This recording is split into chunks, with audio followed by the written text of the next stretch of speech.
ઓમ નમો નારાયણ. હું અરુણાબેન પી ગોસ્વામી સુરતથી તમારું સ્વાગત કરું છું અરુસ કિચનમાં.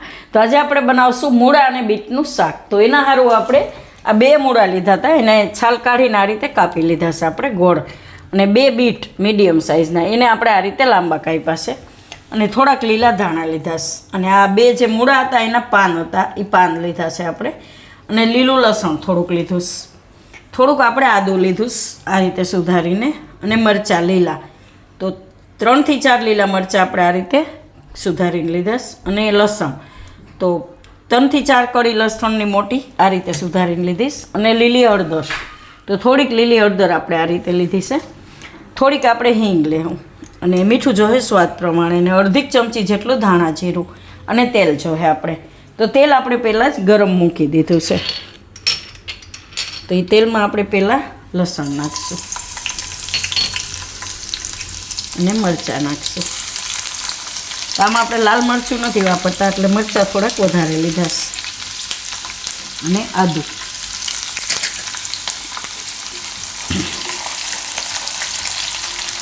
અને લીલી હળદર.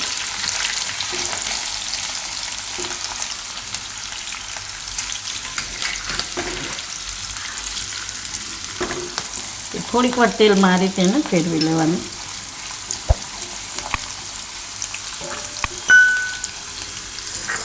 હવે લીલું લસણ નાખશું.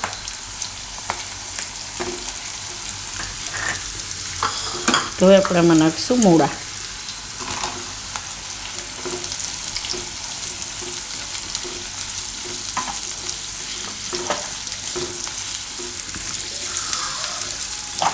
અને બીટ.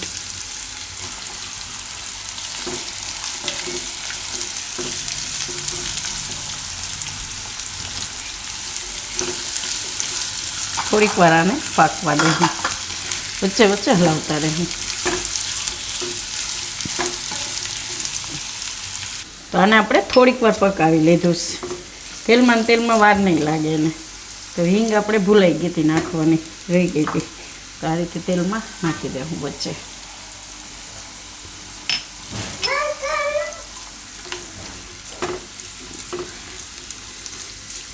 હવે મીઠું નાખી દેવું સ્વાદ પ્રમાણે,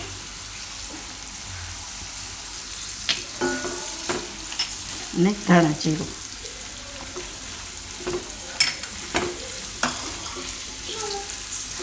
હવે મૂળાના જે આપણે પાન લીધા હતા એ પાન નાખી દેવું,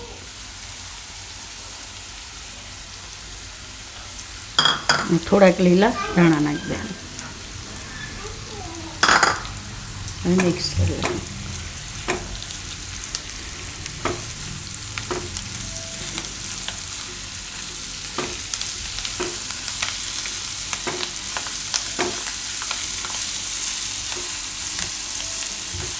તો થોડીક વાર આને ઢાંકીને પકવા દઈશું.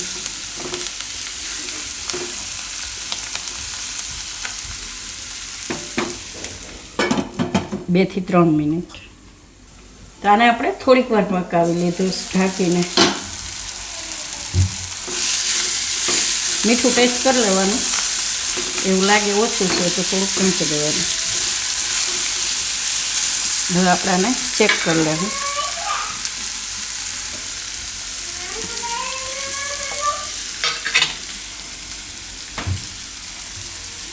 એકદમ સરસ મૂળો પાકી ગયો છે, ગરમ છે, બીટે પાકી ગયો સરસ. આને ઝાઝી વાર નથી લાગતી પાકતા, અને આને તમે આમનામ આપણે ખાઈ શકીએ સાઈડમાં. બીજું કોઈ શાક બનાવ્યું હોય, દાળ બનાવી હોય તો એના ભેગું તમે સાઈડમાં આ રીતે બનાવી શકો, એમ સંભારાની જેમ મજા આવે ખાવાની એમ. તો ગેસ બંધ કરી દીધો છે, આપણે ઉતારી લઉં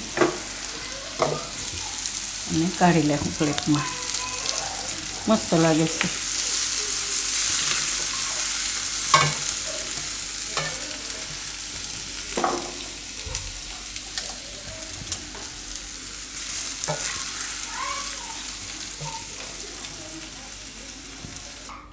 તો તૈયાર છે આપણું બીટ અને મૂળાનું શાક.